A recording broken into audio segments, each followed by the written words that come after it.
Hi all welcome to food for அன்றைக்கி நம்ம சேனலில் சூப்பரான ஆப்பர் ரெசிபி தான் பார்க்க போகிறோம். ஃபஸ்ட்டு அதுக்கு மாவு அரைக்கிறது எப்படின்னு பார்த்துடலாம்.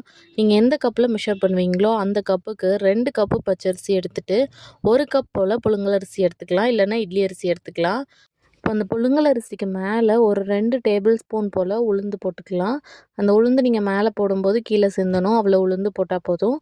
கூடவே 1 ஸ்பூன் போல் வெந்தயம். இப்போ இதை எல்லாத்தையுமே ஒரு 2 மணி நேரம் ஊற வச்சா போதும். ஊற வச்சுட்டு கிரைண்டரில் அரைக்கும்போது ஃபஸ்ட்டு கொஞ்சமாக தண்ணி விட்டுட்டு அதில் நம்ம ஆல்ரெடி வடிச்சிருப்போம்ல மதியமே, அந்த சாதம் ஆறின சாதம் இருந்தால் அதை போட்டுக்கணும். பழைய சாதம் இல்லை, ஆறின சாதம் அது போட்டுட்டு இந்த அளவுக்கு நல்லா ஃபைன் பேஸ்ட்டாக அரைச்சிக்கணும். அரைச்சதுக்கப்புறமா நம்ம நார்மலாக ஊற வச்சுருக்க அரிசியை போட்டு நல்லா அரைச்சிக்கலாம். இப்படி பண்ணும்போது ஆப்பம் வந்து நல்லா புளிச்சு வரும். நம்ம அரைச்சிட்ருக்கும் போதே கொஞ்சமாக உப்பும் சேர்த்துக்கலாம். இது கூடவே பழைய தோசை மாவு, அதாவது நம்ம ஆல்ரெடி அரைச்சி வச்சுருப்போம்ல ஒரு 2 நாள் முன்னாடியே, அந்த தோசை மாவு இருந்தால் 1 கப் போல் சேர்த்துக்கலாம், இல்லாட்டி அவாய்ட் பண்ணிக்கலாம். இப்போ எல்லாத்தையும் சேர்த்து நல்லா மிக்ஸ் பண்ணிவிட்டு நல்லா ஓவர் நைட் ஃபர்மெண்ட் பண்ண வச்சிடலாம். இப்போ மறுநாள் காலையில் எடுத்து நம்ம ஆப்பம் ஊற்றினோன்னா ரொம்பவே சாஃப்டாக வரும்.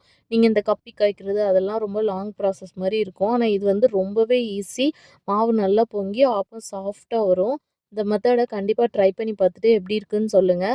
ஆப்பமே வராதுங்கிறவங்க கூட இந்த மாதிரி பண்ணும்போது ஆப்பம் ரொம்ப சாஃப்டாக வரும். ஆப்பத்துக்கு சைட் டிஷ் முட்டை ரோஸ்ட்டு, கடலைக்கறி ரெசிபிலாம் ஆல்ரெடி நம்ம சேனலில் அப்லோட் பண்ணியிருக்கோம். செக் பண்ணி பாருங்கள்.